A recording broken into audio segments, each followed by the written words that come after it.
ဘုန်းကြီးတို့တွေအတိတ်ကကုသိုလ်ကောင်းမှုရှိခဲ့သည့်အတွက်ကြောင့်အခုလူဘဝရရှိပြီးတော့လာကြတယ်အမှတ်တမဲ့မနေသေးကြဘူးလူဘဝရတယ်ဆိုတာအတိတ်ကကုသိုလ်ကောင်းမှုရဲ့အကျိုးအနေနဲ့ရလာတာဖြစ်တယ်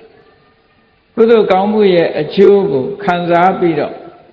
အတိတ်ကိုမေ့ပြီးတော့ထားမယ်ကုသိုလ်တရားကိုမေ့ပြီးတော့ထားမယ်ဆိုရင်ဒီကုသိုလ်ကံစွမ်းအားတွေဟာတနေ့ကျတော့ကုန်သွားမှာနောက်ထပ်မဖြစ်ဘူးဆိုရင်ကုသိုလ်ကံစွမ်းအားတွေကုန်သွားပြီးတော့နောက်ဆုံးမှာကုသိုလ်တွေအရှိန်ကုန်တဲ့အခါမှာဖြစ်လာမှာကတော့အကုသိုလ်တွေပဲကုသိုလ်ကတားဆီးထားသည့်အတွက်ကြောင့်အကုသိုလ်တွေကအကျိုးမပေးနိုင်ဘူးဆိုပါစို့အဝတ္တမပူပြင်းတဲ့အရာဒီမှာပူပြင်းတဲ့နေရောင်ကိုတစ်ပင်ကနေပြီးတော့တားဆီးပေးထားသည့်အတွက်ကြောင့်တစ်ပင်အောက်ဝင်လိုက်လို့ရှိရင်အေးမြအဲ့ဒီတစ်ပင်ကြီးမရှိတော့ဘူးဆိုလို့ရှိရင်အပူခံရမှာအဲ့ဒါလိုပဲကုသိုလ်ကကုံသွားပြီဆိုလို့ရှိရင်အကုသိုလ်ဆိုတာတွေရောက်လာပြီဆိုရင်ဆင်းရဲဒုက္ခတွေကြုံရကြဒါကြောင့်မို့လို့ကုသိုလ်ဟာသစ်ပင်နဲ့အလားတန်တူလို့ကုသိုလ်ပင်မျိုးစိုက်ပျိုးကြခြင်းတို့စိုက်ပျိုးဖို့လိုအပ်တယ်ဒါဖြင့်ကောင်းပြီကုသိုလ်လုပ်ချင်တယ်ဆိုတဲ့အခါဘယ်နေရာမှာကုသိုလ်လုပ်ကြမလဲစိုက်ပျိုးတယ်ဆိုတဲ့အနေအထားအဖြစ်မြတ်စွာဘုရားသခင်ကိုရောမြတ်ကကုသိုလ်တွေစိုက်ပျိုးဖို့အတွက်အကောင်းဆုံးသောလယ်မြေတာဆိုတာတန်ခါပဲဖြစ်တယ်လို့အနုတ္တရံပုံညခိတံလောကတ္တလောကရဲ့အကောင်းဆုံးလယ်မြေဟာတန်ခါပဲဖြစ်တယ်လို့ဆိုတာဟောထားခဲ့တာရှိတယ်ပေါ့ဘာဖြစ်လို့အကောင်းဆုံးလယ်မြေလို့ပြောရတယ်လဲလို့ဆိုရင်တစ်ပင်တစ်ပင်သို့မဟုတ်သီးနှံပင်တွေစိုက်ပျိုးပြီးဆိုလို့ရှိရင်မြေကောင်းရေကောင်းရွေးချယ်ရမြေကောင်းရေကောင်းမှတစ်ပင်ရဲ့အသီးနှံတဆနှစ်ဆမကအစပေါင်းများစွာရရှိနိုင်အကယ်၍မြေညံ့ပြီဆိုရင်အပင်ပေါက်တော့လည်းပဲထိုအပင်ကအသီးများစွာမထွက်လာဘူးတဲ့ဒါကြောင့်မို့အပင်လဲတန်အသီးတွေလည်းများတဲ့မြေမျိုးကိုရွေးချယ်ပြီးတော့စိုက်ကြဒါမို့ဒါနကောင်းမှုလုပ်တယ်ဆိုတဲ့အခါမှာလည်းပဲတန်ခါကိုလှူဒန်းတာဟာအမတမရရှိလာတဲ့အကျိုးတရားတွေအမတမထူးကဲနိုင်တယ်ဒီလိုဆိုတာဒါကြောင့်မို့လို့တန်ခံတရဏံဂစ္ဆာမိလို့ဘုရားဘာသာဝင်တွေဆိုတဲ့တန်ခါသည်ဆင်းရဲဒုက္ခမှကင်းကွာအောင်ဆင်းရဲဒုက္ခတွေကိုဖယ်ရှားပြစ်နိုင်တယ်လို့တန်ခါဟာတို့ရဲ့ဘဝဒုက္ခတွေကိုဖယ်ရှားနိုင်တယ်လို့ယုံကြည်လက်ခံပါတယ်လို့ဒီလိုအဓိပ္ပာယ်နဲ့တန်ခံတရဏံကိစ္စမျိုးလို့ခေါ်တရဏဆိုတာဆင်းရဲဒုက္ခတွေကိုဖယ်ရှားခြင်းအကာအကွယ်ပေးခြင်းလို့အဓိပ္ပာယ်ဥပမာပဲတစ်ပင်အောက်ဝင်နေဆိုတဲ့ပုံကိုယ်တွေကဘာရည်ရွယ်ချက်နဲ့ဝင်တာတော့ဆိုနေရဲ့အပူဒဏ်ကိုတစ်ပင်ကကာကွယ်ပေးလိုက်မယ်ဆိုတဲ့ရည်ရွယ်ချက်နဲ့တစ်ပင်အောက်ဝင်တယ်တစ်ပင်အောက်ဝင်လိုက်လို့ရှိရင်တစ်ပင်ရဲ့အရိပ်မှာလူတွေဟာနေရဲ့အပူဒဏ်ကအကာအကွယ်ရပြီးတော့အေးမြချမ်းသာကြတယ်ထို့တူပဲတန်ခံတရဏံဂစ္ဆာမိဆိုတဲ့အဓိပ္ပာယ်ကတန်ခါသည်ဆင်းရဲဒုက္ခတွေကတို့ကိုအကာအကွယ်ပေးတယ်ဆိုတဲ့ယုံကြည်ချက်နဲ့တန်ခံတရဏံဂစ္ဆာမိလို့ဒီလိုဆိုဒါဖြင့်ဘယ်လိုအကာအကွယ်ပေးတာလဲဆိုတာတော့သိဖို့လိုအပ်တယ်ပေါ့ဆင်းရဲဒုက္ခတွေကသက်သာသွားအောင်ဘယ်လိုတွေအကာအကွယ်ပေးတယ်လဲဒီနေရာမှာတန်ခါဆိုတာဘာကိုခေါ်တာလဲဆိုတာကိုဘုန်းကြီးတို့တွေနားလည်ဖို့လိုအပ်တယ်ဘုရားဘာသာဝင်သူတော်စင်တွေတန်ခံတရဏံဂစ္ဆာမိလို့မကြာခဏဆိုလေးရှိကြတရဏဂုံဆိုနေကြအဲ့တော့တန်ခါဆိုတာဘာကိုခေါ်တာလဲလို့ဆိုမေးတန်ခါဆိုတာအခုခေတ်တချို့လူတွေပြောနေတဲ့ သင်္ကန်းဝတ်ထားတဲ့ပုဂ္ဂိုလ်တဦးတည်းကိုသွားပြီးတော့တန်ဃာလို့ခေါ်တာမမှန်ဘူးတန်ဃာဆိုဒီမှာဘုန်းကြီးတစ်ပါးတည်းကိုရင်တစ်ပါးတည်းဥစဉ်တစ်ပါးတည်းကိုတန်ဃာလို့မခေါ်ဘူးတန်ဃာလို့ဆိုဒီမှာအဖွဲ့အစည်းလို့အဓိပ္ပာယ်ရတယ်ဘယ်လိုနည်းနဲ့ဖွဲ့စည်းထားတာတော့လို့ဆိုဒိဋ္ဌိသီလတမ္မညဒိဋ္ဌိသီလတမ္မညေနတံခတိတပံဃောဒိဋ္ဌိသီလတမ္မညတံခာတေနတံခတိတတပံဃောလို့ဆိုတဲ့အတိုင်းအမြင်ချင်းတူတယ်ကိုချင်းသီလချင်းတူတယ်အမြင်ချင်းလည်းတူရမယ်ကိုချင်းသီလချင်းလည်းတူတယ်အဲ့ဒီအမြင်ချင်းတူကိုချင်းသီလချင်းတူတဲ့ပုဂ္ဂိုလ်တွေရဲ့အဖွဲ့အစည်းကိုတန်ဃာလို့ဒီလိုပြောတယ်အဲ့ဒီတန်ဃာဟာတူးတဲ့ကိုတန်ဃာမခေါ်ဘူးဆိုတာကိုသတိထားဖို့လိုအပ်တယ်တန်ဃာဆိုတာအဖွဲ့အစည်းကြီးတစ်ခုလုံးကိုရည်ညွှန်းတယ်မြတ်စွာဘုရားသခင်ကိုရောမြတ်ဘုရားဖြစ်သူရောက်တဲ့အခါမှာပထမဆုံးသာသနာဝင်လာတာရှင်ကွန်းတေညတူးရဲပဲရှိသေးတယ်ပြီးတဲ့အခါကျတော့ဝပ္ပမထေတို့ဗတ္တိယမထေမဟာနာမထေအတ္တစီမထေဆိုပြီးတော့ပစ္စဝဂီ၅ပါးဆင့်ငယ်သာသနာဝင်လာကြတဲ့အခါသာသနာမှာပထမဆုံးပစ္စဝဂီ၅ပါးဆိုတဲ့တန်ခါအဖွဲ့အစည်းတစ်ခုပေါ်လာခဲ့တယ်ပေါ့အဲ့တော့တန်ခါဆိုတဲ့အဖွဲ့အစည်းဟာဘယ်နှပါးရှိရတယ်လဲလို့ဆိုရင်ဝီနီးကျမ်းကအရာဆိုလို့ရှိရင်၄ပါးအ ਨੇ ဆုံးရှိရ၄ပါးရဲ့အထက်ကိုမှတန်ခါလို့ခေါ်တယ်၄ပါးနဲ့၄ပါးအထက်ကိုတန်ခါလို့ခေါ်တယ်တစ်ပါးနှစ်ပါးသုံးပါးကိုတန်ခါလို့မခေါ်ဘူး၄ပါးကအထက်ကိုတန်ခါလို့ဆိုတယ်တန်ခံတရဏံကိစ္ဆာမိဆိုတာတစ်ပါးတည်းကိုကိုးကွယ်တာမဟုတ်ဘူးနှစ်ပါးကိုကိုးကွယ်တာမဟုတ်ဘူးတန်ခါသုံးပါးကိုကိုးကွယ်တာမဟုတ်ဘူးအစုအစည်းအဖွဲ့အစည်းတစ်ခုအ ਨੇ ဆုံးဝိနိကံဆောင်ရွက်တဲ့အခါမှာ၄ပါးရှိရ၄ပါးကိုမှတန်ခါလို့ဒီလိုသတ်မှတ်တယ်ဟောဒါကသုတ်တန်နီးကြတော့ဒီတပါးဆိုရင်ပုဂ္ဂိုလ်လို့ခေါ်တယ်နှစ်ပါးသုံးပါးဆိုလို့ရှိရင်အများလို့ခေါ်တယ်အဲ့ဒီအများရဲ့အစုအစည်းကိုကြတော့မှပန်ဃာလို့ခေါ်တယ်အဲ့တော့ဝီနီးအဆိုရပန်ဃာဟာအ ਨੇ ဆုံး၄ပါးရှိတယ်လို့မှတ်သားရမယ်ပေါ့အဲ့ဒါလို့အ ਨੇ ဆုံး၄ပါးရှိတဲ့မြတ်စွာဘုရားရဲ့တပိတာဝကအစုအပေါင်းကိုတန်ဃာလို့ဒီလိုခေါ်တယ်လို့ဆိုဒီကနေ့လက်ရှိတန်ဃာတွေကိုတန်မုတိတန်ဃာလို့ခေါ်တယ်မြတ်စွာဘုရားလက်ထက်ကအရိယတန်ဃာတွေကိုတော့အရိယတန်ဃာလို့ခေါ်တယ်အရိယတန်ဃာတွေရဲ့သွင်းတူဝိနည်းစိတ်ကံအတိုင်းသာသနာမှာသိက္ခာတင်ပြီးတော့သင်ဝင်ထားတဲ့ပုဂ္ဂိုလ်တွေကိုတန်မုတိတန်ဃာတန်မုတိတန်ဃာဆိုတာအရိယာလည်းပါတယ်ပုထုဇဉ်လည်းပါတယ်အဲ့ဒါလို့မြတ်စွာဘုရားရဲ့တပိတာဝကအပေါင်းဘိက္ခုယဟန်တော်လို့ဆိုတဲ့အရိယတာဝကအပေါင်းဒါတန်ဃာလို့ခေါ်တယ်အမျိုးသမီးဘိက္ခုနီတွေရဲ့အပေါင်းကိုလည်းပဲတန်ဃာလို့ပဲခေါ်တယ်အဲ့တော့ဘုရားလက်ထက်ကတော့ဘိက္ခုတန်ဃာဘိက္ခုနီတန်ဃာလို့တန်ဃာဟာကိုချင်းသီလလည်းတူညီတယ်အမြင်ချင်းလည်းတူညီတယ်အဲ့ဒီပုဂ္ဂိုလ်မျိုးတွေကိုတန်ဃာလို့ခေါ်တယ်အဲ့တော့တန်ဃာဆိုတာတဦးတယောက်ကိုမခေါ်ဘူးလို့ဒီလိုပြောအဖွဲ့အစည်းရဲ့နာမည်အဲ့တော့ကုသိုလ်ကောင်းမှုပြုတဲ့အခါမှာတဦးတယောက်မှပြုတာတဲ့အဖွဲ့အစည်းကိုရည်ညွှန်းပြီးတော့လှူတာတန်းတာဟာပို့ပြီးတော့ကောင်းကျိုးချမ်းသာရစေနိုင်တယ်လို့ဒီလိုပြောတယ်နော်အဲ့ဒါကိုတတိထားဖို့တန်ဃာကိုရည်ညွှန်းပြီးတော့လှူတယ်ဒီကနေ့လက်ရှိတန်ဃာတွေရဲ့တန်ဃာတွေအနေထားကနေပြီးတော့မြတ်စွာဘုရားလက်ထက်ကရှင်သာရိပုတ္တရာတို့ အစဆုံးတန်ခါဖြစ်လာတဲ့ပိဿဝဂီတို့အဲ့ဒီမထေရရဲ့အနွယ်အဆက်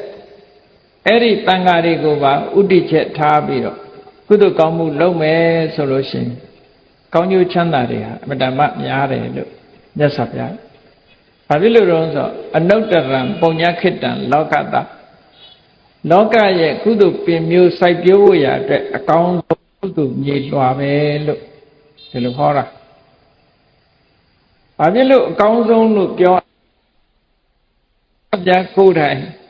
ကိုယ်တွေ့ဒါနကောင်းမှုတွေဒါနပါရမီဖြည့်ဆည်းခဲ့တဲ့အချိန်မှာကိုချင်းသီလနဲ့ပြည့်စုံပြီးတော့ဒီလိုတန်ခါအဖွဲ့အစည်းကိုလှူနိုင်တဲ့ဘဝဆိုတာအဝတ္တမနည်းတယ်မလှူခဲ့ရတဲ့ဘဝတွေကများတယ်ဆိုပါစို့ဝေလာမပုံနာကြီးဖြစ်တဲ့အချိန်တုန်းကအကုန်အကျများစွာခံပြီးတော့ထမရေချောင်းစည်းမြအလှကြီးပေးခဲ့တော်လည်းပဲအလူကံပုဂ္ဂိုလ်တွေဟာကိုချင်းသီလမရှိကြတဲ့တရဏဂုံမတီကြတဲ့တာမန်ပုဂ္ဂိုလ်တွေဖြစ်တယ်။ဘာနဲ့ဥပမာတူတုံးဆိုရင်အမတန်ကောင်းတဲ့မျိုးစေ့တွေကိုကြက်တီးကုန်းမြေကြီးပေါ်မှာကျဲချရတယ်လို့ပဲ။ဟောမြေဩဇာမရှိတဲ့တွေ့ချောက်နေတဲ့ကြက်တီးကုန်းမြေပေါ်မှာကျဲချလိုက်တဲ့မျိုးစေ့ဟာ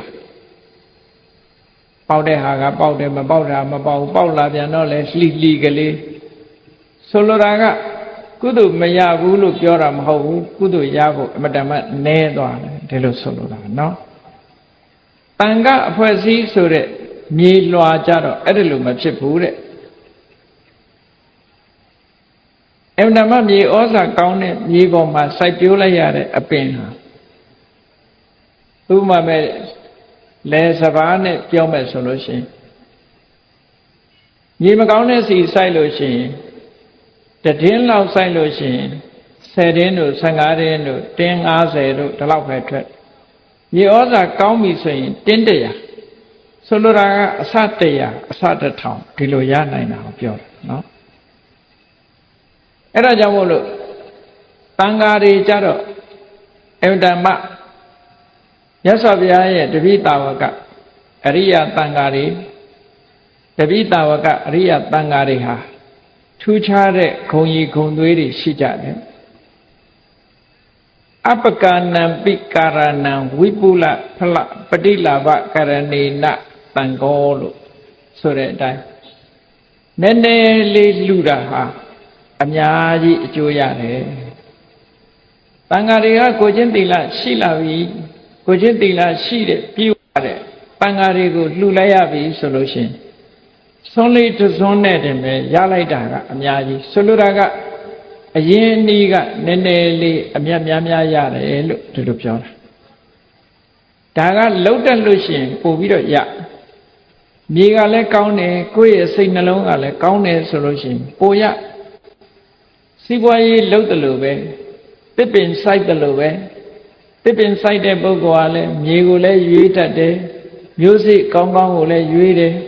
စိုက်ပျိုးပြီးတဲ့အခါမှာလည်းပဲစောင့်ရှောက်မှုတွေပေးတယ်ဆိုလို့ရှိရင်ဒီတစ်ပင်ဟာတီးနှံပို့ထွက်တယ်အဲ့ဒါလို့မဟုတ်ဘဲနဲ့မျိုးစိကလည်းညံ့တယ်မြေကလည်းညံ့တယ်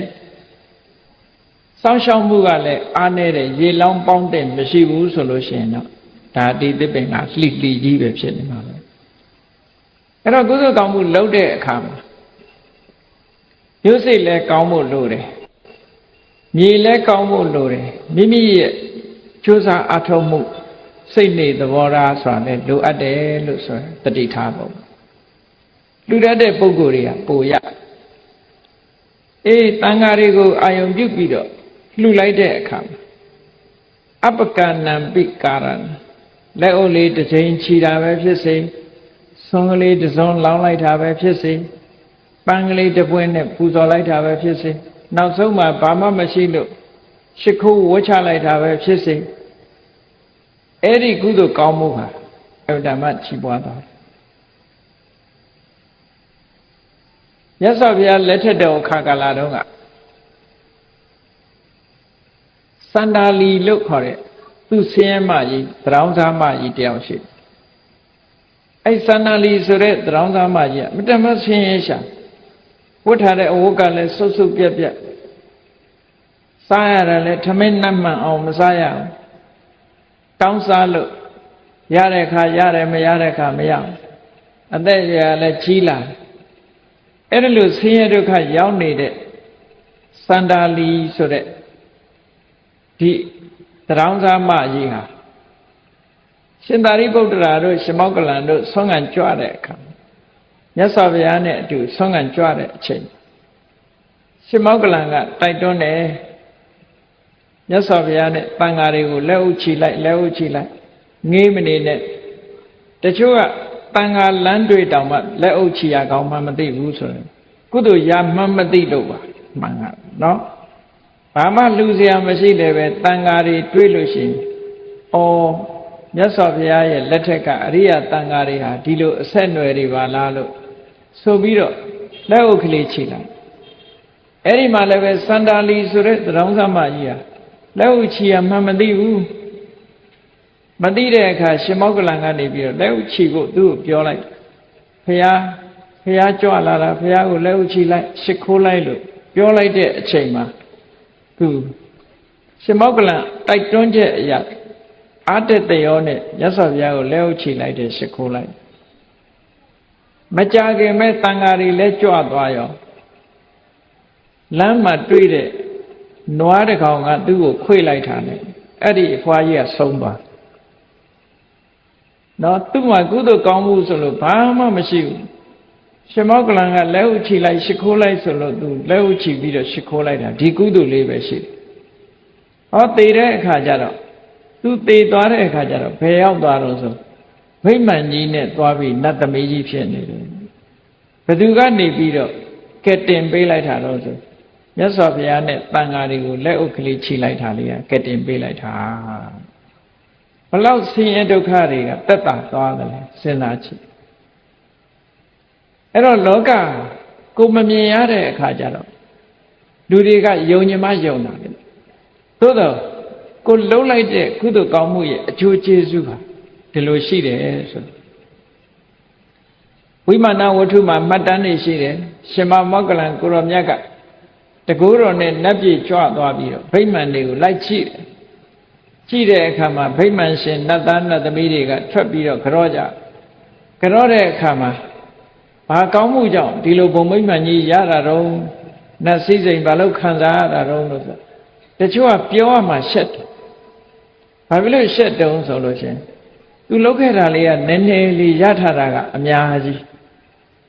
အဲ့ဒါကြောင့်မလို့ပြောရမှရှက်တယ်ထမင်းညိုးလေးလှူလိုက်တာနဲ့ဆွန်းလေးတစ်စွန်းလောင်းလိုက်တာနဲ့ပန်းလေးတစ်ပွင့်လှူလိုက်တာနဲ့သူ့ရဲ့စေတနာတရာစွမ်းအားတွေကနေအကျိုးပေးလိုက်တာရလိုက်တာဗိမာန်ကြီးတွေနဲ့ချမ်းသာဒုက္ခတွေရနေတယ်လို့အဲ့ဒါလို့ရတာဟာမြတ်စွာဘုရားသာသနာတော်နဲ့ဂျုံတွေ့တဲ့အခါမှာဒီလိုကုသိုလ်ကောင်းမှုတွေရဲ့အကျိုးဟာတောက်တောက်ပြောင်ပြောင်ဖြစ်တာတဲ့တရားမင်းကြီးဆိုတာမြတ်စွာဘုရားမပွင့်ခင်ကဘုရားမပွင့်ခင်ခေတ်ကာလမှာကုသိုလ်ကောင်းမှုတွေလုပ်ပြီးတော့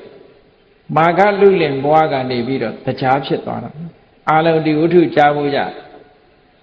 မဆလရွာမှာမာဂလူလင်ဥဆောင်တဲ့33ယောက်သောလူတွေဟာကုသိုလ်ကောင်းမှုကိုစုပေါင်းညီညာပြီးပုံညသဟာယအနေနဲ့လှုပ်ချတက်ကြွလှုပ်ကြအဲ့ဒါလိုကုသိုလ်ကောင်းမှုတွေလှုပ်ပြီးတော့သိတဲ့အခါမှာတရားဖြစ်ကြဒါကအဲ့ဒီအချိန်မှာတန်ခါဆိုတာမရှိဘူးနော်တာမန်ပဲလူမှုရေးတွေအရက်ထဲမှာကုသိုလ်ကောင်းမှုတွေလှုပ်ကြတယ်တန်ခါဆိုတာမရှိဘူးနောက်ဖျားပွင့်လာတဲ့အခါကျတော့တန်ဃာတွေကိုကုသိုလ်ကောင်းမှုလုပ်ပြီးတော့ရောက်လာတဲ့နတ်တွေကဘုံမိတ်မှန်တွေကလည်းတရားမင်းကြီးတို့နေတဲ့ရှေးကရောက်လာတဲ့နတ်တွေတဲ့ဘုံမိတ်နတ်တွေရဲ့ဘုံမိတ်မှန်နဲ့ပို့ပြီးတော့တောက်ပြောင်တယ်အဝတ်အစားတွေကလည်းပို့ပြီးတော့တစ်လွင်နေတဲ့ရုပ်အစင်းတွေကလည်းပို့ပြီးတော့လှတယ်ချမ်းသာဒုက္ခတွေကလည်းပို့ကောင်းလာတယ်ဟောဘုရားသာသနာတော်နဲ့ကြုံတွေ့ပြီးတော့သာသနာတွင်မှာလုံးလျရတဲ့ကုသိုလ်ကောင်းမှုတွေဟာတရားမင်းကြီးရဲ့အရှိန်ဝါ တရားရဲ့နောက်ပါခြံရံနေရဲ့အရှိန်ဝါတဲ့ပူတောက်ပြောင်ဆိုလိုတာကဖျားမပွင့်ခင်ကကုသိုလ်ကောင်းမှုလုပ်တဲ့နတ်တွေနဲ့ကုသိုလ်ကောင်းမှုလုပ်လို့နတ်ပြည်ရောက်တဲ့နတ်တွေနဲ့ဖျားပွင့်ပြီးတဲ့နောက်မှာကုသိုလ်ကောင်းမှုလုပ်လို့နတ်ပြည်ရောက်သွားတဲ့နတ်တွေရဲ့အရှိန်ဝါခြင်းဟာသိကွာခြားတယ်လို့ဆိုလို့တစ်လွင်တောက်ပြောင်မှုကအမတန်မှကွာခြားတယ်သုလရထမဟာရထဆိုတဲ့နတ်တွေဘုံမိမ္မာနေနဲ့ဘုံမိမ္မာနေကထွက်ပြီးတော့ခန္ဓာနာနာသူတို့စီးเสียရင်တွေကိုစီးပြီးထွက်လာပြီဆိုလို့ရှိရင်တရားမင်းကြီးကရှင်ပြီးတော့မထွက်ရဲဘူးလို့တောင်ဆိုတာဘာဖြစ်လို့လဲဆိုရင်အရှိန်ဝါခြင်းกว่าပဲဟောင်းတာနဲ့တစ်တာနော်တောက်ပြောင်မှုရှိတာမရှိတာအလွန်กว่าနတ်ပြည်ဆိုတာကကုသိုလ်ကောင်းမှုရဲ့အကျိုးသက်သက်ခံစားရတာလူပြည်လို့အဝတ်လဲခြင်းလို့ရတာမဟုတ်ဘူးနတ်ကကုသိုလ်ပေးတဲ့အတိုင်းပဲနေကြဒါကြောင့်ဘုရားမင်းကြီးကလူပြည်ဆင်းပြီးတော့ကုသိုလ်ကောင်းမှုလုပ်တယ်ဆိုတာကြားဖို့ရတယ်မဟုတ်လားအဲ့တော့သာသနာပေါင်းမှာလုပ်တဲ့ကုသိုလ်ဟာအမှန်မှထူးခြားတယ်ဒါဘာကြောင့်လဲလို့ဆိုရင်အနုတ္တရံပုံညာခိတံလောကတ္တတန်ဃာလို့တန်ဃာနဲ့တူတဲ့ကုသိုလ်ကောင်းမှုပြုเสียနေရဆိုတာမရှိဘူးဒါကအကောင်းဆုံးပဲလို့ဒီလိုဆိုလိုတာပေါ့အကောင်းဆုံးပဲအေးနတ်ပြည်ရောက်သွားတဲ့ပုဂ္ဂိုလ်တွေများများကြီးလည်းလှုပ်တာမဟုတ်ဘူးလက်ဥကလေးခြိလိုက်တာနဲ့နတ်ပြည်ရောက်တဲ့ပန်းလေးတစ်ပွင့်လှုပ်လိုက်တာနဲ့နတ်ပြည်ရောက်တဲ့ဆွန်းလေးတစ်စွန်းလှုပ်လိုက်တာနဲ့နတ်ပြည်ရောက်တဲ့အဲ့ဒါလို့ကောင်းကျိုးချမ်းသာတွေကိုရပြီးတော့ဖြစ်သွားတဲ့စိစိတ်ဥစ္စာတွေကလည်းတမ္မာနှစ်ပေါင်းများစွာကုသိုလ်ကောင်းမှုသာသနာ့ဘအခါမှာဝေလာမပုံနာကြီးတို့လိုအကြီးအကျယ်လှူဒန်းခဲ့တဲ့ပုဂ္ဂိုလ်တွေတဲ့အရှိန်အဝါပို့ပြီးတော့များနေတယ်ဒါဘာကြောင့်လို့ဆိုရင်မြေကောင်းလို့ဒီလိုပြောရမှာနော်လောကမှာလည်းပဲမြေကောင်းတဲ့နေရာစိုက်တာနဲ့မြေမကောင်းတဲ့နေရာစိုက်တာအမှန်တမ်းကွာကုသိုလ်ကောင်းမှုရဲ့အကျိုးကျေးဇူးလူတွေတဲ့နတ်တွေကပို့ပြီးတော့သိကြလူတွေကတော့ကုသိုလ်ကောင်းမှုရဲ့အကျိုးကျေးဇူးကိုသိပြီးတော့မသိကြဘူးမသိကြဘူးဆိုတာလူဘဝရလာတဲ့အခါမှာကံတရားအကြောင်းတော့ပြောကြပါရဲ့သို့တော့လူဘဝရောက်လာပြီဆိုရင်စာဝတ်နေရေးလုံးပန်းလို့ရလာတဲ့အချိန်လေးနဲ့ပျော်လို့ပါလို့ဒီလိုလှုပ်ရင်းနဲ့ဘဝတစ်ခုဟာအဆုံးသတ်သွားကြလူတွေမှာအဆုံးသတ်သွားတယ်ကြိုးစားမှကိုရတယ်ဆိုတဲ့အသိလေးနဲ့ဒီလိုနေကြသို့တော့နတ်ပြည်မှာကြတော့လုတ်ကင်စားတော့လို့ရတဲ့နေရာမဟုတ်ဘူးကုသိုလ်ကံပေါ်မှာမူတည်ပြီးတော့စားကြရတာဆိုတော့ကုသိုလ်ကံကောင်းရင်ကောင်းသလောက်အကျိုးရှိကုသိုလ်ကံညံ့ရင်ညံ့တယ်လို့ဖြစ်တယ်လူတွေကြတော့ကုသိုလ်ကံနဲ့လုံလဝိရိယအကျိုးကထင်ရှားတယ်ဒါကြောင့်မို့လူဘဝကိုဥဋ္ဌာဏဖလူပစီဝီတဲ့လုံလဝိရိယဖြင့်မှီပြီးတော့အသက်မွေးရတဲ့ဘဝမျိုးဆိုတော့လူတွေဟာကိုကြိုးစားရင်ကိုရတယ်ဆိုတော့ကုသိုလ်ကံရဲ့အကျိုးကိုသိမသိဘူးနတ်တွေတော့မသိဘူးနတ်တွေကြတော့အဲ့ဒါလို့မဟုတ်ဘူးကမ္မဖလူပစီဝီအတိတ်ဘဝကလုပ်ခဲ့တဲ့ကံတရားရဲ့အကျိုးကိုခံစားပြီးတော့နတ်တွေကသိကြကံတက်ပေါ်မှာအမိပြုပြီးတော့အသက်မွေးကြရတာဆိုတော့ကုသိုလ်ကံရဲ့အကျိုးကိုပို့ပြီးတော့သိတတိထားမိတယ်ပေါ့လူတွေဒါကြောင့်မို့နတ်တွေဟာသူတို့တောင်းတဆုံးဘုံဘဝဟာဘယ်ဟာလဲလို့ဆိုရင်လူဘဝပဲလူဘဝကိုသိတောင်းတတယ်ဘာဖြစ်လို့တောင်းတလူဘဝရမှကုသိုလ်ကောင်းမှုဆိုလုပ်ခွင့်ရနတ်ပြည်မှာရောကုသိုလ်ကောင်းမှုလုပ်လို့မရဘူးလားဆိုအမြဲတမ်းအခွင့်နည်းတယ်လို့ဒီလိုပြောလူပြည်မှာဒါနကောင်းမှုလုပ်ခြင်းလည်းရတယ်သီလဆောက်တည်ခြင်းလည်းရတယ်ကမ္မထံဘာဝနာပွားများလို့ရတယ်ဒါကြောင့်မို့လို့နတ်တွေကနေကြည့်လိုက်လို့ရှိရင်လူဘဝဟာရခဲ့တဲ့ဘဝတစ်ခုဖြစ်ရကုသိုလ်ကောင်းမှုတွေအများကြီးလုပ်နိုင်လို့သို့တော်လူတွေကလောက်ကြသလားလဲဆိုမလောက်ဘူးမိမိလျော်ရောနေကြတဲ့လူတွေကများတယ်ပေါ့ကုသိုလ်ကောင်းမှုလုပ်တဲ့ပုဂ္ဂိုလ်တွေသာလဲနတ်ပြည်နတ်ချမ်းသာကိုခံစားကြရတာဒါကြောင့်မို့လို့နတ်ပြည်ကနတ်တွေကလူဘုံကိုသူအတိဘုံလို့သတ်မှတ်ကြတယ်နတ်ပြည်ကနတ်တွေသိလို့ရှိရင်လူပြည်ကိုရောက်ဖို့သူတို့မှာစိတ်ဆန္ဒရှိကြဘာဖြစ်လို့လဲဆိုလူပြည်ရောက်လာတဲ့အခါမှာကုသိုလ်ကောင်းမှုတွေကိုထပ်လုပ်တယ်လုပ်ပြီးရင်နတ်ပြည်ကိုပြန်သွားကြတယ် ဒါကြောင့်မို့လို့လူပြေနေခြင်းလို့လာတာတော့မဟုတ်ဘူးနော်လူနဲ့နတ်နဲ့ဆိုဘလောက်ကွာခြားတယ်လဲလို့ဆိုလို့ရှိရင်လူတွေရဲ့အနံ့နတ်တွေကမခံနိုင်ဘူးတဲ့လူတွေကသာကိုယ်အနံ့ကိုမှုေးနေကြတာလေနတ်တွေကတယုဇနာလောက်ကလူတွေရဲ့အနံ့ကိုမခံနိုင်ကြဘူးတဲ့ဟုတ်တော့ဟုတ်တော့တယ်နော်တရိစ္ဆာန်ယုံနဲ့သွားကြည့်ရင်တရိစ္ဆာန်တွေရဲ့အနံ့လူတွေကမခံနိုင်ဘူးလေအဲ့ဒီအနံ့ကိုမခံနိုင်ဘူးလူတွေရဲ့အနံ့ကိုလည်းပဲနတ်တွေကမခံနိုင်ဘူးနတ်နဲ့ဟောအဲ့တော့လူတွေကတော့ကိုယ်အချင်းချင်းကိုမှုေးနေကြတာပဲတရိစ္ဆာန်တွေကလည်းသူတို့အချင်းချင်းကြတော့မှုေးနေကြတာပဲနော်နေသားကြပြီးတော့မှုေးကြိုင်နေကြအေးလူတွေရဲ့ချမ်းသာဒုက္ခနဲ့နတ်တွေရဲ့ချမ်းသာဒုက္ခဆိုတာအလွန်တရာကွာခြားတယ်တဲ့အလွန်တရာကွာခြားပေမဲ့လို့သူတို့ကလူပြည်ဖြစ်ချင်တာဘာကြောင့်လဲလို့ဆိုရင်ကုသိုလ်ပင်မျိုးစိုက်ပျိုးခြင်းလို့လူပြည်လာချင်တာဒီလိုအဓိပ္ပာယ်ရှိတယ်ပေါ့နော်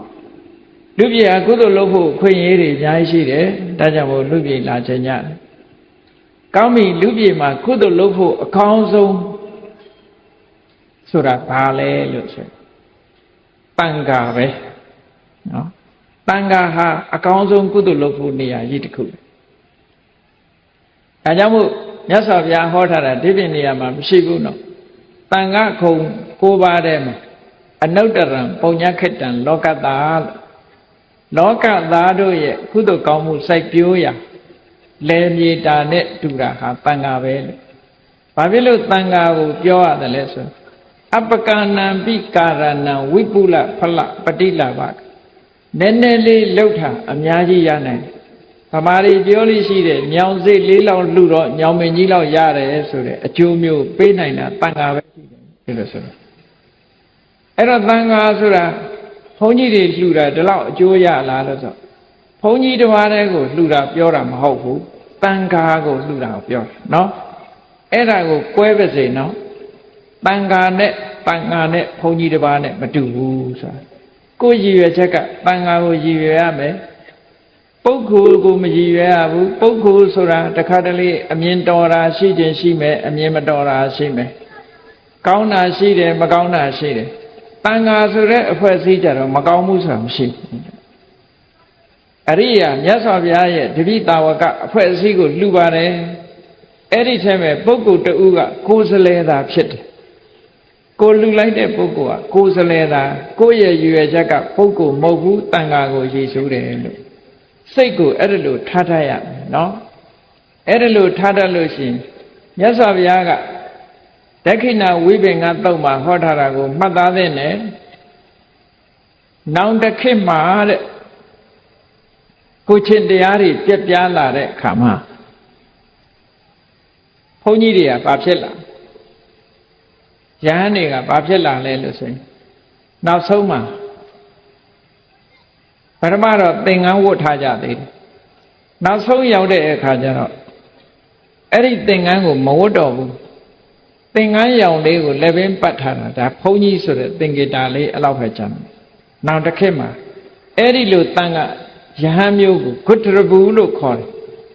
ယ်တကယ်ကောင်းမြတ်တဲ့အနွယ်တွေကိုဖြည့်ဆည်းပြစ်သူနောက်ဆုံးပုဂ္ဂိုလ်ပေါ့အဲ့ဒါမရှိဘူးလို့မထင်နဲ့ခဏဂျပန်နိုင်ငံမှာရှိနေပြီနော်ဂျပန်နိုင်ငံမှာရှိနေဘုန်းကြီးတို့တီဟိုနေတုန်းကဂျပန်ဘုန်းကြီးတဲ့ဇင်ဗုဒ္ဓဇင်းကိုလာပြီးတော့ပို့ချသူကဘုန်းကြီးတွေရဲ့ရှေ့မှာရေးတယ် Reverend လို့ဆိုတာရေးထား Reverend လို့ရေးထားတယ်သူကြည့်လိုက်တော့လေဘိုကေနဲ့ necktie နဲ့နော်ဘောင်းမီရှည်နဲ့ဒီလိုလာတော့လူဝတ်ကြောင်မှတ်မဟုတ်ဘူးသူလိမ့်စာကတ်တို့သူ့အခန်းတို့ရေးထားတာကြည့်လိုက်တော့ Reverend လို့ရေးထားဟောဒါဘုန်းကြီးလားလို့ဆိုဟုတ်တယ်တဲ့ဘုန်းကြီးဂျပန်ဘုန်းကြီးနော်ဂျပန်ဘုန်းကြီးတဲ့အဲ့ဒီဂျပန်ဘုန်းကြီးကဇင်ဗုဒ္ဓဘာသာအကြောင်းကိုလာပြီးတော့ပို့ချလိုက်တော့ဘယ်အချိန်မှာဘုန်းကြီးအပင်ဆောင်တော့ဆိုလို့ရှိရင် ဘာသာရေးအခမ်းအနားတစ်ခုလုပ်တဲ့အခါကျတော့အပေါ်ကဝိယုံကြီးတစ်ခုခြုံပြီးတော့ဘုန်းကြီးအသွင်ဆောင်ဒီပြင်ချိန်မှာတော့သူကသားနဲ့မယားနဲ့နော်သားနဲ့မယားနဲ့နေတာဒါဂျပန်ပြည်မှာတကယ်ရှိနေပြီပေါ့အဲ့ဒီမှာဂျပန်ဘုန်းကြီးတစ်ပါးဆိုရင်ကိုရဆန်ကဂျပန်ဘုန်းကြီးတစ်ပါးဆိုလို့ဗမာနိုင်ငံကဗမာအမျိုးသမီးတစ်ယောက်နဲ့အိမ်အောင်ကြပြီဟိုလွန်ခဲ့တဲ့2 နှစ်လောက်ကရန်ကုန်လာပြီးတော့သူအမျိုးသမီးကအလုံးလုံးအလှလှတဲ့အခါမှာအဲ့ဒီဂျပန်ဘုန်းကြီးလည်းပါလာဘာသာရေးခန္ဓာလုပ်တဲ့အခါတော့သင်္ကန်းတို့ဝိယုံခြုံလိုက်တယ်ဒီပြင်အချိန်ရောက်တဲ့အခါကျတော့ပစိုးနဲ့အင်ကြီးနဲ့လူဝတ်ကြောင်နဲ့နေတယ်ဟောအဲ့ဒါမျိုးဟာမြတ်စွာဘုရားဟောခဲ့တဲ့ခုတ္တရဘူးဆိုတဲ့ယဟန်မျိုးဖြစ်သွားတယ်ပေါ့အဲ့ဒီမြတ်စွာဘုရားကဘယ်လိုဟောခဲ့တယ်ဆို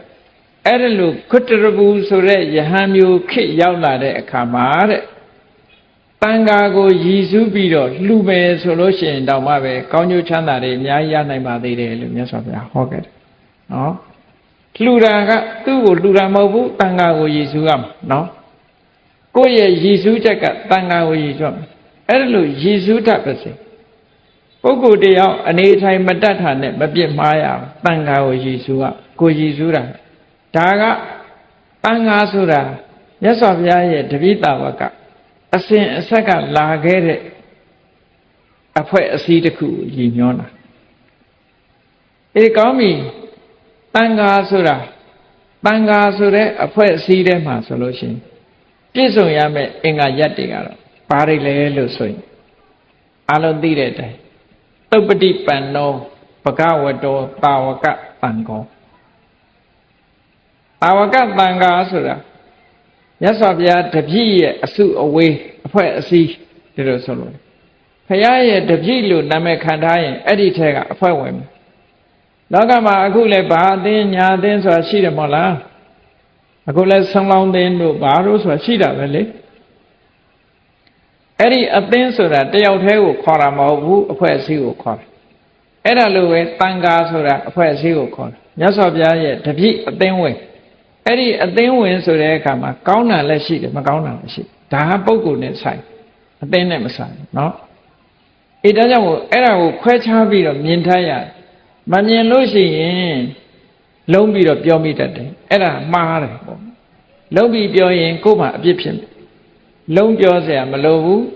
ဗမာစကားတွေလည်းပြောတယ်မဟုတ်လားခြေမမကောင်းခြေမလက်မမကောင်းလက်မလို့ဆိုမကောင်းတာကပုဂ္ဂိုလ်နဲ့ဆိုင်တယ်တန်ခါနဲ့မဆိုင်တန်ခါနဲ့မဆိုင်အေးဒါကြောင့်မို့လို့မြတ်စွာဘုရားရဲ့တပိတာဝကဆိုတာသုပ္ပတိပန္နမဂ္ဂင်၈ပါးအကျင့်တရားမှန်မှန်ကန်ကန်ကျင့်မဂ္ဂင်၈ပါးအကျင့်တရားဆိုတာဘာလဲပြောမယ်ဆိုသီလသမာဓိပညာသမ္မာဝါစာသမ္မာကမ္မန္တသမ္မာအာဇီဝဆိုတာသီလသမ္မာဝါယာမသမ္မာတတိသမ္မာသမာဓိကသမာဓိသမ္မာဒိဋ္ဌိသမ္မာသင်္ကပ္ပကပညာလို့ဆိုသီလသမာဓိပညာသိက္ခာ၃ရပ်အကျင့်မြတ်ကိုကောင်းမွန်စွာကျင့်တယ်လို့ကျင့်နေစေပုဂ္ဂိုလ်တွေကိုသုပ္ပတိပန္နာလို့ဒီလိုခေါ်တယ်မြတ်စွာဘုရားတပည့်သားဆိုလို့ရှိရင်သာသနာပေါင်းဝင်လိုက်ကြတဲ့ကကိုကျင့်သီလဆောက်တရားကိုကျင့်သီလမရှိဘဲနဲ့တပည့်သားမဖြစ်ဘူးကြည့်လေခုနတော့ကပိဋကတရားနာတော့မယ်ဆိုလို့ရှိရင်ငါးပါးသီလဆောက်တည်လိုက်ကြငါးပါးသီလဆောက်တည်ထားတဲ့အခုပိဋကဟာငါးပါးသီလပြည့်စုံနေတဲ့ပိဋကပဲလူတိုင်းမေးကြည့်ဒီချိန်မှာငါးပါးသီလဘယ်သူမှမချိုးဖောက်ဘူးဆောက်တည်ထားတဲ့ငါးပါးသီလပြည့်ပြည့်စုံစုံရှိနေကြသီလရှိနေကြအဲ့ဒါလိုပဲ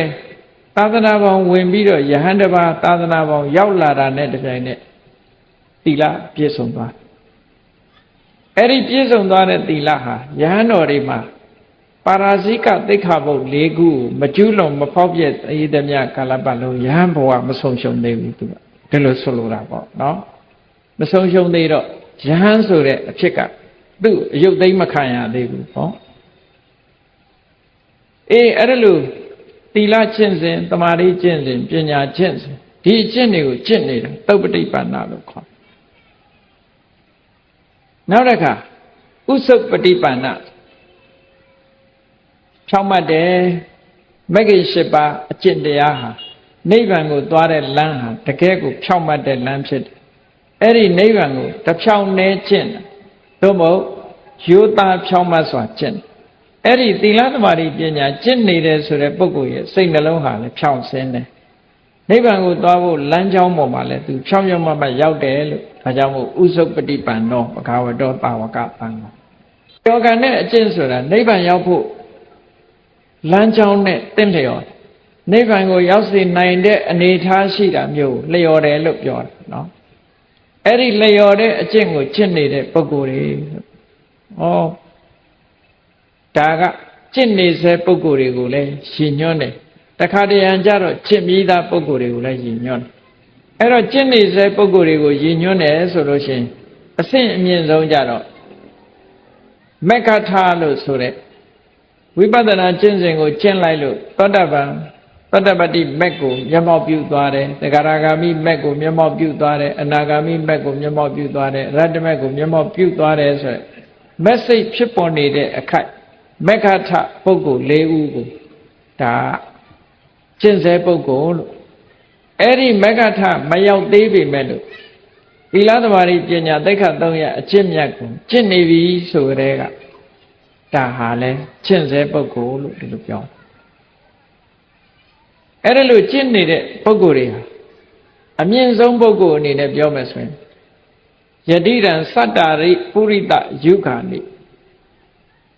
သတ္တာရိပုရိတယုဂာနိဆိုတာအစုံအားဖြင့်၄စုံဆိုတာ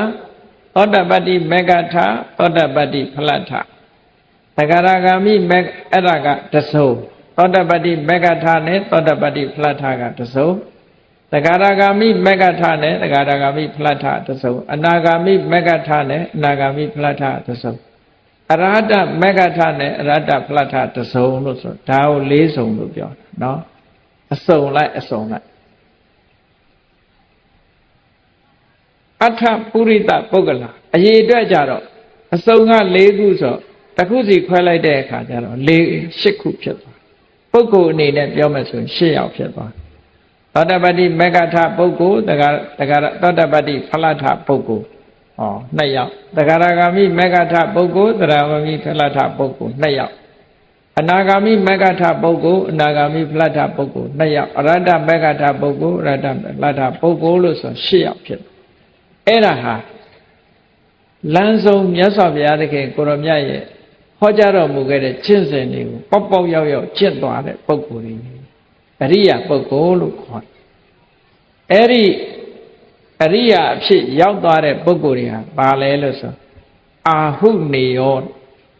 အာဟုနဆိုတာအဝေးကနေယူလာတာ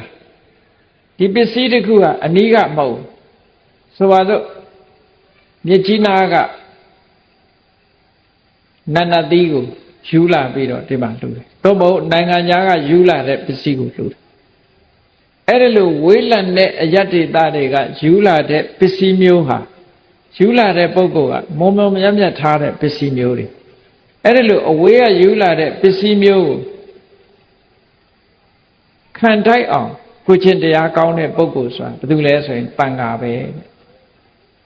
အဝေးကပင်ပင်ပန်းပန်းသဲလာတဲ့ပစ္စည်းတွေကို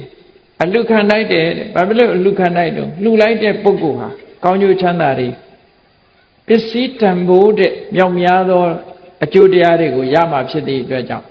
ဒီပုဂ္ဂိုလ်ဟာအဲ့ဒီအဝေးကယူလာတဲ့ပစ္စည်းတွေနဲ့ထိုက်တန်သူလို့ဒီလိုအဓိပ္ပာယ်ရပါဟုနေယဆိုတာအိမ်တိုင်းမှာဧည့်သည်လာရင်ကျွေးဖို့ဆိုပြီးတော့ထားလေးရှိကြတယ်အဲ့ဒီအိမ်တိုင်းမှာထားတာပါဟုနလို့ခေါ်ဧည့်သည်လာရင်ကျွေးဖို့ဆိုပြီးတော့အစင်နဲ့ထားလေးရှိကြတယ်ပေါ့အဲ့ဒီလိုပစ္စည်းမျိုးကိုလည်းပဲဒီတန်ဃာတွေကိုလှူလို့ကောင်းကျိုးချမ်းသာတွေများစွာရနိုင်တာဖြစ်တော့ကြောင့်ဒီဧည့်သည်အတွက်ထားတဲ့ပစ္စည်းကိုလည်းလက်ခံတိုက်တဲ့ပုဂ္ဂိုလ်တွေဟာတန်ဃာတွေပဲလို့ဒီလိုမြတ်စွာဘုရားကခေါ်တယ်နော်နောက်တစ်ခုကဒက္ခိဏေယောဒက္ခိဏဆိုတာတစ်စုံတစ်ခုကိုရည်စူးပြီးတော့လှူတာဆိုပါစို့အမေမရှိတော့လို့အဖေမရှိတော့လို့ဆွေမျိုးသားချင်းတွေက ဘဝတစ်ပါးပြောင်းသွားတဲ့ပုဂ္ဂိုလ်တွေကိုရည်စူးပြီးတော့ကုသိုလ်လုပ်ချင်တယ်သူတို့အတွက်ကောင်းကျိုးချမ်းသာတွေကိုရစေချင်တယ်ဆိုရင်တန်ဃာကိုလှူအဲ့ကြတန်ဃာလှူပြီးတော့ရည်စူးအမျှဝေလိုက်လို့ရှိရင်ထိုပုဂ္ဂိုလ်စီကောင်းကျိုးချမ်းသာတွေရပါနိုင်တယ်ဒက္ခိဏဆိုတဲ့အလှမျိုးကိုထိုက်တန်တာလဲဒီပုဂ္ဂိုလ်တွေပဲလို့ဒီလိုဆိုတယ်လောကမှာကိုရခြင်းနဲ့ဖြစ်ခြင်းတဲ့ကိစ္စတစ်ခုအောင်အောင်မြင်မြင်ဖြစ်ဖို့အတွက်ခေတ္တလောကတာလို့ဟောဒီလိုအလုံးလူတိုင်းရနေတဲ့တန်ခါကုံဆိုတာဘာတွေလုံးသိမ့်တယ်ဆိုတာကိုဖော်ပြထားတာပဲအဲ့ဒီဖော်ပြထားတဲ့အတိုင်းသဘောပေါက်နားလည်ထားလို့ရှိရင်လောကမှာလူဖြစ်လာတဲ့ပုဂ္ဂိုလ်တွေဟာတန်ခါနဲ့ဆက်ပြီးတော့ကိုယ့်ဖို့မှာကုသိုလ်တွေကြီးပဲရကြမှာပေါ့အဲ့ဒါလို့တန်ခါနဲ့ဆက်ပြီးတော့ကုသိုလ်ကောင်းမှုတွေတို့တွေဖြစ်အောင်ကြိုးစားမှသာလဲလူဘဝရကြိုးသာသနာတော်နဲ့တွေ့ရခြင်းအကျိုးတွေရှားချိကြမှာလို့ဒီလိုသဘောပေါက်ဖို့လိုအပ်တာပေါ့နော်အေးဒါကြောင့်မို့တန်ခါကုံကိုအာယုံပြုပြီးတော့ကုသိုလ်ကောင်းမှုလုပ်တယ်ကိုယ်စိတ်ထဲမှာမကြည်ညိုစရာပုဂ္ဂိုလ်ကိုတွေ့တဲ့အခါဘယ်လိုနှလုံးထားရမကြည်ညိုစရာပုဂ္ဂိုလ်တွေ့လို့ရှိဘယ်လိုနှလုံးထားနိုင်တော့ဆိုမြတ်စွာဘုရားသခင်ကိုရောမြတ်သာသနာပေါင်းဝင်ပြီးတော့ဖရာတစ်ပြက်ခံထားတယ်သူ့ရဲ့တဏ္ဍမှာတရားဓမ္မမကိန်းသေးလို့ဒီလိုအနေထားမျိုးရှိတာမြတ်စွာဘုရားဟောတဲ့တရားဓမ္မတွေကိန်းသွားလို့ရှိရင်ဒီလိုနေမှာမဟုတ်ဘူးအရိယာတန်ဃာတွေဆိုလို့ရှိရင်အမတန်မှမွန်မြတ်မှာပဲလို့ဆိုပြီးတော့အရိယာတန်ဃာကိုရည်စူးပြီးတော့ကိုယ်ကကုသိုလ်ကောင်းမှုလုပ်လို့ရကိုယ့်အတွက်အရှုံးမရှိဘူးနော်ကိုယ့်အတွက်အရှုံးမရှိစိတ်ထားတတ်ရင်မြတ်တယ်ဆိုတဲ့စကားရှိစိတ်ထားတတ်ဖို့လိုအပ်တယ်အဲ့တော့တခုကုသိုလ်ကောင်းမှုလုပ်တိုင်းဟာဒီပုဂ္ဂိုလ်ကိုမရွေးချယ်ရဘူးဒီလိုမဟုတ်ဘူးတန်ခိကဒါနဆိုတာကြတော့ပုဂ္ဂိုလ်ရွေးချယ်မလိုတော့နော်တန်ခိကဒါနတန်ဃာတွေအားလုံးကိုရည်စူးတယ်ဆိုရင်ဘယ်သူပဲလာဘုရင်လေးတစ်ပါးပဲဖြစ်တန်ဃာကနေလွတ်လိုက်လို့ရှိရင်ဒါတန်ခိကဒါနပဲတန်ဃာကိုကိုယ်အားရည်စူးပြီးတော့လှူတာလာတဲ့ပုဂ္ဂိုလ်ကတန်ဃာရဲ့ကိုယ်စလဲတာဖြစ်တယ်လို့စိတ်ထဲမှာထားအဲ့ဒါလို့လုပ်ပြီးတော့လှူနိုင်မယ်ဆိုလို့ရှိရင်ကိုယ့်အတွက်အမှန်တမ်းမမြတ်ကဲကောင်းပြီအလှူဒါနလုပ်ပြီးဆိုတဲ့အခါမှာအရေးကြီးဆုံးကအလှူရည်ဆက်လက်နဲ့မကွာလှူနေကြပေမဲ့လို့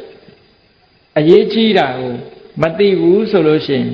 အကျိုးတရားဟာနည်းတတ်တယ်ဒါကြောင့်မို့အရေးကြီးတာကိုသိဖို့လို့အလှူရည်ဆက်လက်နဲ့မကွာလှူကြတဲ့အခါမှာပစ္စည်းဥစ္စာကကောင်းတာကလည်းအဓိကမဟုတ်ဘူးညံ့တာလည်းအဓိကမဟုတ်ဘူးနဲတာလည်းအဓိကမဟုတ်ဘူးများတာလည်းအဓိကမဟုတ်ဘူးအဓိကဖြစ်တာကဘာလဲလို့ဆိုရင်လူတဲ့တန်တဲ့အခါမှာတက္ကိစ္ဆံဒါနန္ဒေတိကိုယ်အလှပေါ်စိတ်အားကုန်စိုက်ပြီးတော့တယုတတိတလေးတစားပြင်းပြင်းစင်စင်လုပ်ပြီးတော့လှဖို့ဟောဒါကအရေးကြီးတယ်နော်ပန်းလေးတစ်ပွင့်ဖျားတင်ဆွန်းလေးတစ်စောင်းလုံးဆွန်းလေးတစ်စွန်းလောင်းပြင်းပြင်းစင်စင်လုပ်ပြီးတော့တယုတတိစိတ်ထဲမှာအာယုံစိုက်ပြီးတော့လှဖို့လိုတယ်အဲ့ဒါဆိုရင်ကိုယ်မှာအကျိုးတွေအများကြီးရအဲ့လိုမဟုတ်ဘဲနဲ့မလုပ်ချင်အမှတ်တမဲ့လုပ်လိုက်လို့ရှိရင်ဒီကုသိုလ်ကောင်းမှုကညံ့သွားတတ်တယ်မရဘူးတော့မဟုတ်ဘူးညံ့သွားအကျိုးပေးတဲ့အခါလဲညံ့သွားစိတ်အားဆိုင်ပြီးတော့လှူတဲ့ကုသိုလ်ကောင်းမှုရဲ့အကျိုးကြတော့မြတ်နောက်တစ်ခုကစိတ်တိကတ္တဝါဒါနဒေတိတဲ့လှူပြီးဆိုတဲ့အခါပူဇော်လိုတဲ့စိတ်ချီးမြှောက်လိုတဲ့စိတ်ထားကိုယ့်အတွက်လှူတာမဟုတ်ဘူးအသားကိုပူဇော်တယ်သူ့ရဲ့အာယုပြုလိုက်တန်ဃာတစ်ပါးဆွမ်းလာရတဲ့ဆိုလို့ရှိရင်ဘုန်းကြီးတစ်ပါးဆွမ်းလာရတဲ့ဆိုရင်တန်ဃာကုံကိုအာယုပြုလိုက်တန်ဃာတွေကိုလှူပါတယ်ဒီကိုယ်တော်ကနေတဆင့်တန်ဃာတွေကိုလှူပါတယ်လို့အာယုပြုလိုက်ပြုပြီးတဲ့အခါမှာကြည့်တန်ဃာတွေရဲ့တဏ္ဍာမှာရှိတဲ့သီလကိုပူဇော်ပါတယ်တမာတိကိုပူဇော်ပါတယ်ပညာကိုပူဇော်ပါတယ်ဆိုပြီးတော့ဆွမ်းလေးတစ်စုံလောင်းလိုက် စိတ်ကြည်ကတ္တဝါဒါနံဒိဋ္ဌိဒီကိုယ်တော်စာကျက်ထားတယ်ဆိုလို့ရှိရင်မြတ်စွာဘုရားတရားတော်တွေသူသိတယ်မြတ်စွာဘုရားတရားတော်တွေကိုငါပူဇော်ပါတယ်လို့ဆိုပြီးတော့လှူလိုက်စိတ်ကြည်ကတ္တဝါဒါနံဒိဋ္ဌိလှူတဲ့လက်ဟာတောင်းကြလို့ရှိရင်ရယူတဲ့လက်ဖြစ်မှာလှူတဲ့လက်မဟုတ်ဘူးဆိုရင်ယူနိုင်တဲ့လက်ပဲဖြစ်တတ်ဘူးပေါ့ဒါကြောင့်မလို့ဝေလာမသုတ်တံမှာမြတ်စွာဘုရားကဟောထားတဲ့ဒါတွေကိုနောက်ဆုံးတစ်ခုကတော့ဘာလဲလို့ဆိုရင်အာဂမနဒိဋ္ဌိကောဒါနံဒိဋ္ဌိလှူပြီးဆိုတဲ့အခါမှာဘယ်လိုပဲလှုပ်လို့ကိုယ်ရင်နဲ့နှလုံးနဲ့ဖြစ်တဲ့စေတနာစွမ်းအားတွေဟာကိုယ်စီကိုတုတ်ပြန်လာမှာဆိုတာမြင်တဲ့အသိဉာဏ်နဲ့လှူရမယ်ကြောက်ွယ်သွားတာဆိုတာမရှိဘူးရင်ထဲမှာဖြစ်လိုက်တာဒါပေါ်လာတာခေါ်တာပဲလှူခြင်းတဲ့စေတနာဒီကိုယ်ရင်ထဲမှာဖြစ်တယ်အဲ့ဒီဖြစ်လာတဲ့စေတနာစွမ်းအားကြောင့်လှူလိုက်တယ်အဲ့ဒီလှူမှုအကျိုးတရားဒီကိုယ်ရင်ထဲမှာသူကဘာနဲ့ဥပမာတူတော့ဆိုမျိုးစေ့နဲ့ဥပမာတူပါတယ်ကိုယ်ရင်ထဲမှာကိုယ်တဏ္ဍာမှာမျိုးစေ့တစ်ခုရသွားအဲ့ဒီမျိုးစေ့ဟာမြေနဲ့ရေနဲ့တွေ့ရင်ပေါက်တယ်လို့ပဲခုနကစေတနာစွမ်းအားနဲ့လှူပြစ်သွားပြီဆိုတဲ့ရလိုက်တဲ့ကုသိုလ်ဟာကိုယ်တဏ္ဍာမှာမျိုးစေ့တစ်ဖွဲစိတ်အစဉ်မှာကိန်းဝတ်သွားတယ်ခုခေတ်စကားနဲ့ပြောရင် online ဖြစ်သွားတယ် online ဖြစ်သွားလို့ရှိရင်အချိန်မီသူကကောင်းကျိုးချမ်းသာတွေကိုပေးမယ်လို့အကြောင်းညီညွတ်လာလို့ရှိရင်ကောင်းကျိုးချမ်းသာတွေကိုပေးတယ်လို့ဒါကြောင့်မို့လို့လှူပြီးဆိုတဲ့အခါမှာအဲ့ဒီလိုစိတ်ဓာတ်မျိုးနဲ့လှူဖို့လိုအပ်တယ်ပေါ့လှုပ်တတ်မှအကျိုးရှိတယ်စီးပွားဥစ္စာလုပ်ရင်လည်းလှုပ်တတ်တဲ့လူကပို့ပြီးတော့ကောင်းကျိုးချမ်းသာရမလှုပ်တတ်တဲ့ပုဂ္ဂိုလ်ကကောင်းကျိုးချမ်းသာမရဘူးနည်းတယ်တခါတည်းရန်ကုသိုလ်လုပ်နေပေမဲ့လို့အကုသိုလ်တွေဖြစ်တတ်သေးတယ်တတိထားဖို့ရကုသိုလ်လုပ်နေတဲ့အချိန်မှာကိုယ့်ရဲ့စိတ်ထဲမှာကုသိုလ်ပဲဖြစ်အောင်ကြိုးစားအကုသိုလ်ပဲဖြစ်စေဘုံဆုံးလောင်းနေတဲ့အချိန်မှာကိုမကြိုက်တဲ့အမူအရာတွေနဲ့ကိုမကြည်ညိုစရာစိတ်ထဲမှာပေါ်လာတာကိုသွားပြီးတော့ကဲ့ရဲ့ပြစ်တင်ပြီးတော့ဒီရှုပ်ချတဲ့စိတ်တွေအကုသိုလ်တွေဝင်ရင်ဘယ်သူအကုသိုလ်ဖြစ်တယ်ဆိုကိုယ်ပဲအကုသိုလ်ဖြစ်သွားစိတ်ထားတတ်ဖို့လိုတယ်ပေါ့ဒါကအမတန်မှအရေးကြီးတာပဲစိတ်ထားတတ်ရင်ကိုယ်ကမြတ်သွားနောက်သံဃာတွေကိုရည်စူးထားတဲ့ပစ္စည်းတွေနဲ့ပတ်သက်တဲ့အခါမှာလည်းပဲသံဃာတွေကိုရည်စူးထားတဲ့ပစ္စည်းဟာသံဃာတွေနဲ့သက်ဆိုင်မလူရသေးပေမဲ့လို့သံဃာကိုရည်စူးထားပြီးဆိုတဲ့အခါကိုကအလေးတစ်ခုဂရုစိုက်ဖို့လိုအပ်တယ်ပေါ့နော်ရှင်းတော့ကသံဃာတွေရည်စူးထားတဲ့ပစ္စည်းတွေကိုစားဥစားပြစားမိတဲ့ပုဂ္ဂိုလ်တွေဟာပြိတ္တာဘဝရောက်သွားတတ်ကြတယ်ဒါမျိုးလည်းရှိတတ်သေးတယ်နော်အမှန်တမ်းတတိထားရတယ်ပေါ့တန်ဃာဆိုတာကိုရည်စူးလိုက်ပြီဆိုလို့ရှိရင်ဒီတန်ဃာတွေအတွက်တက်ကိုကစိတ်ထဲမှာထားပြီဆိုလို့ရှိရင်ကုသိုလ်ကောင်းမှုကအများကြီးဖြစ်လာအဲ့တော့လူတွေမှာကုသိုလ်ရဖို့အတွက်အလှူခံပုဂ္ဂိုလ်ကလည်းအရေးကြီးတာမှန်တယ်လှူတဲ့ပုဂ္ဂိုလ်ကလည်းအရေးကြီးတာမှန်တယ်အဲ့ဒီလိုမှန်တဲ့နှစ်ခုတည်းမှာအလှူခံပုဂ္ဂိုလ်လည်းအရေးကြီးတယ်လှူတဲ့ပုဂ္ဂိုလ်လည်းအရေးကြီးတယ်ဆိုရင်ကဲထပ်ပြီးတော့ရွေးရင်သူတို့နှစ်ဦးဟာဘယ်သူကပိုအရေးကြီးတယ်လဲဆိုတာစဉ်းစားဖို့လိုအပ်တယ်ပေါ့အလှူခံပုဂ္ဂိုလ်ကပိုအရေးကြီးတာလားလှူတဲ့ပုဂ္ဂိုလ်ကပိုအရေးကြီးတာလားလို့ပြန်ပြီးတော့ကြည့်လိုက်လို့ရှင်အဖြေကိုရှာရင်ဘယ်လိုရှာမလို့ဆိုရင်ဒါနကုသိုလ်သည်အလှူခံပုဂ္ဂိုလ်မှာဖြစ်တာလားလှူတဲ့အလှူရှင်မှာဖြစ်တာလားလှူတဲ့အလှူရှင်မှာဖြစ်တာနော်အလှူခံပုဂ္ဂိုလ်ကကိုယ်အလှူပစ္စည်းကိုလက်ခံသူသာဖြစ်တယ်အာယုံပြုเสียအနေနဲ့သာဖြစ်တာဒီကုသိုလ်စိတ်ကဘု து တဏ္ဍမှာဖြစ်တာတော့ဆိုလှူတဲ့လူရဲ့တဏ္ဍမှာဖြစ်တယ်အဲ့တော့လှူတဲ့လူရဲ့တဏ္ဍမှာဖြစ်သည့်အတွက်ကြောင့်လှူတဲ့လူရဲ့တဏ္ဍစေတနာစွမ်းအားကြီးလို့ရှိရင်ဒီကုသိုလ်ရဲ့အကျိုးဟာကြီးတာဒါကြောင့်မို့လို့အထက်ကရာမှာရှင်းထားတာမှတ်သားစရာတစ်ခုရှိတယ်တချို့ကမြင့်မြတ်တဲ့ပုဂ္ဂိုလ်သွားလှူလိုက်ရင်အကျိုးတွေမြတ်မယ်မဟုတ်ဘူးလားဟုတ်တယ်ဟုတ်တယ်လားဟုတ်တယ်အရေးကြီးဆုံးကတော့ အလှကံပုဂ္ဂိုလ်တဲ့အရေးကြီးတာလှူတဲ့လူကအရေးကြီးတယ်။ဘာကြောင့်အရေးကြီးတာလဲကုသိုလ်သည်သူ့ယင်ထဲမှာဖြစ်တာအလှကံပုဂ္ဂိုလ်ရဲ့ယင်ထဲမှာဖြစ်တာမဟုတ်ဘူး။အဲ့ဒါကိုဥပမာတစ်ခုအထက်ကရာဆရာကဥပမာပေးပြီးနားလည်အောင်ပြောထားတဲ့စကားတစ်ခုရှိတယ်။မြတ်စွာဘုရားကရှင်သာရိပုတ္တရာကိုလှူတဲ့အလှူဒါကတစ်ခု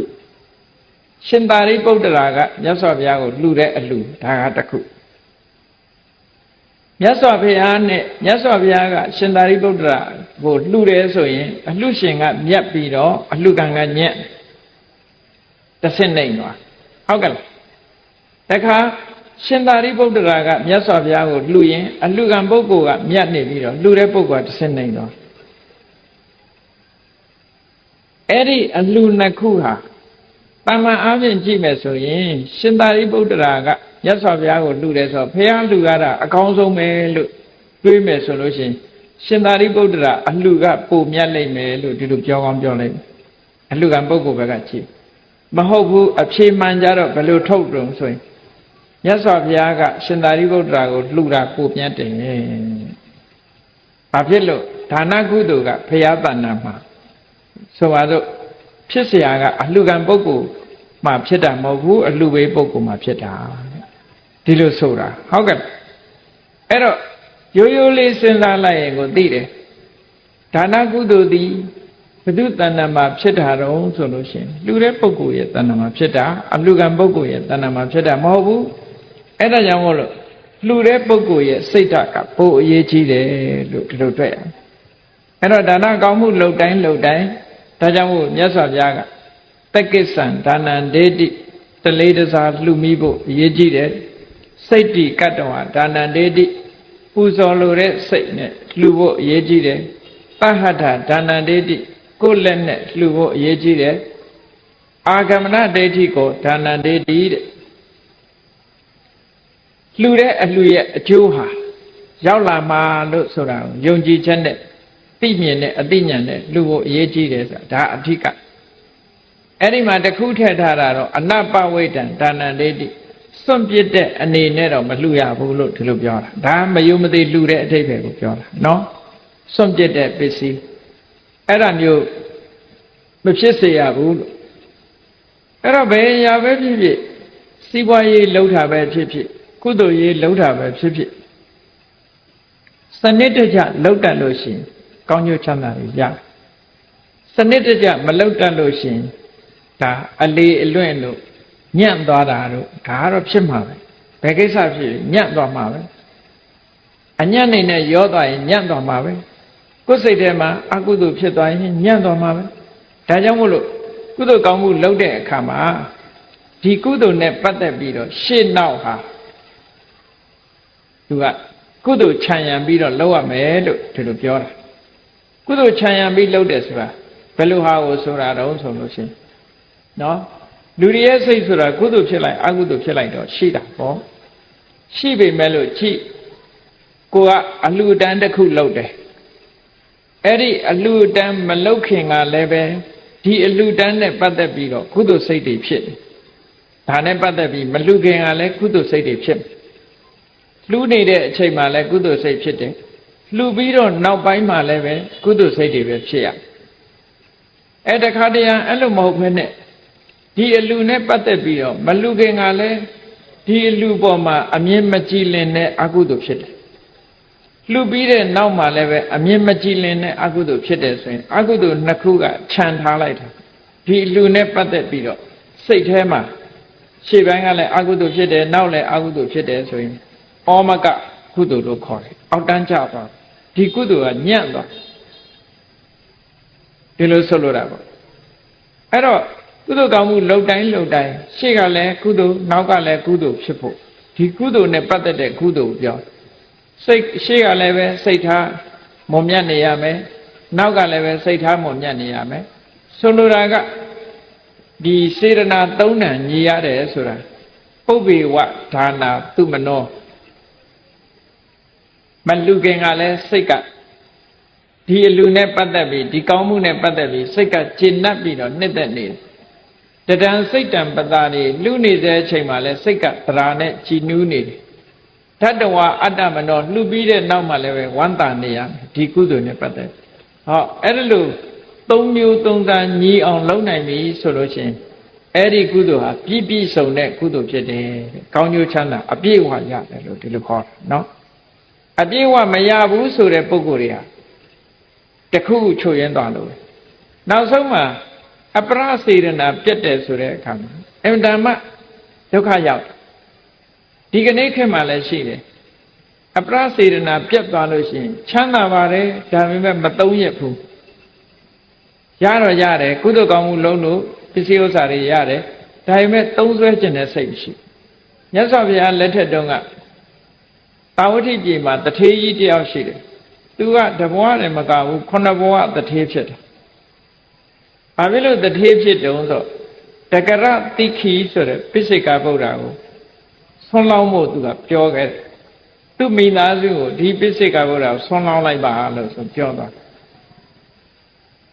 နောက်ဆွမ်းလောင်းပြီးတဲ့အခါမှာပိစိကဗုဒ္ဓရဲ့တပိတ်ကိုဖွင့်ကြည့်တဲ့အခါဟိုတထေးကြော်ကြီးကသရတရားကောင်းတော့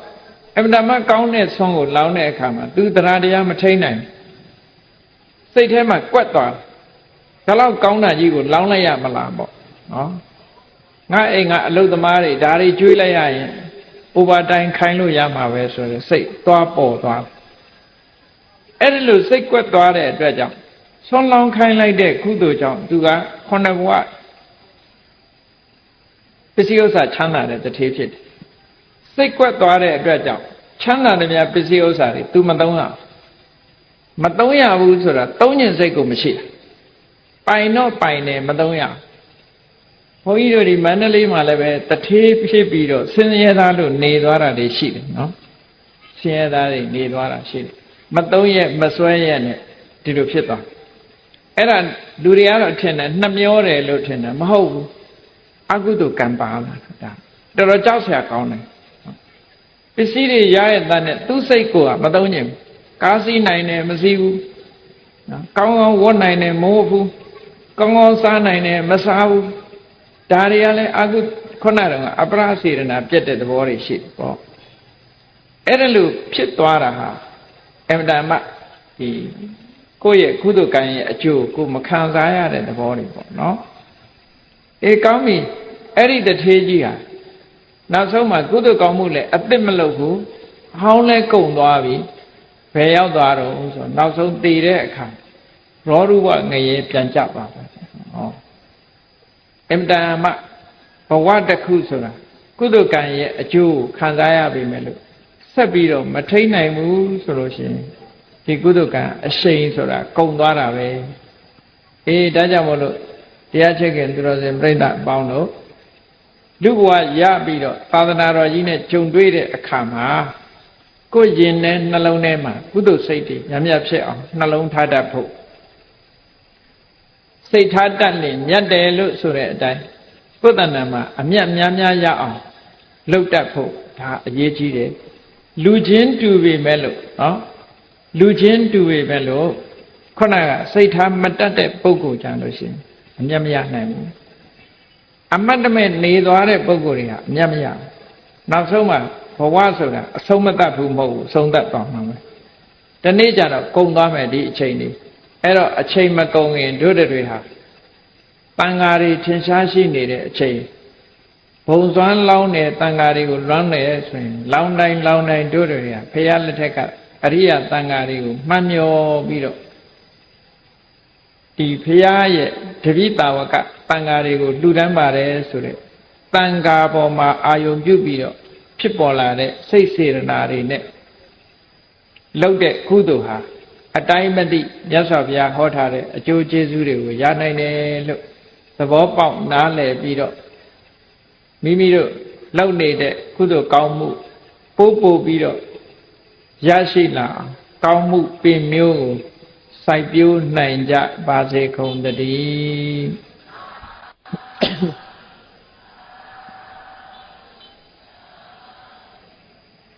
ကဲမေတ္တာပို့ရအောင်တတ္တဝါများစွာ ဘေးရန်ကွာချမ်းသာကြပါစေတတ္တဝါများစွာဘေးရန်ကွာချမ်းသာကြပါစေမေတ္တာရေချမ်းသုံးငါးဖြံငြိမ်းချမ်းကြပါစေမေတ္တာရေချမ်းသုံးငါးဖြံငြိမ်းချမ်းကြပါစေသက်ရှိချမ်းသာစိတ်ချမ်းသာတို့ရဆန္ဒပြည့်ပါစေသက်ရှိချမ်းသာစိတ်ချမ်းသာတို့ရဆန္ဒပြည့်ပါစေဖုံလန္တာဒုက္ခပင်ကစားမေတ္တာပုံနေတုသင်္ကမမနောတရတိတဗေတံဘဝယန္တုဒုက္ခန္တကမေတ္တာပုံနေတုသင်္ကမစုပေါင်းပုတ်အပ်မေတ္တာတဟုရောင်ပြူပါဝင်းငွေလာမင်းနှင့်ရောင်ခြင်းရှဲယုံပေါင်းဆောင်ရအခြင်းကြောင့်သဗ္ဗေတံကျွမ်းမဲ့ဥတ္တုံလုံးစုံများစွာတတ္တဝါတို့ဤမနောတရတိမြင်မြဖြူစင်အေးကြည်လင်းသည့်ရေစဉ်ပြည်တင်းစိတ်နှလုံးတည်ဟုသောရေအိုင်ကြီးအတွင်၌ဒုက္ခပင်ကသာစင်ထာဝရအေးမြจิตာတာယာပွင့်လန်းချမ်းသာဒုက္ခအတိဟုသောကုမုဒ္ဒရာကြာပန်တို့သည်ဖုံလန္တာဝန္တာရွှင်မြူဝုမုံလူလျက်ကြည်နူးဝဲကြုံဖူးပွင့်ကြကုန်သည်ဖြစ်၍ဒုက္ခန္တကလေအောင်လေတဲ့ရောရှက်သင်ပြန့်ပိတိတိဟုသောယနံတို့သည်ဘဝယန္တုကောင်းစွာမဲ့သွေကြိုင်လိုက်၍နေကြပါစေကုန်သတည်း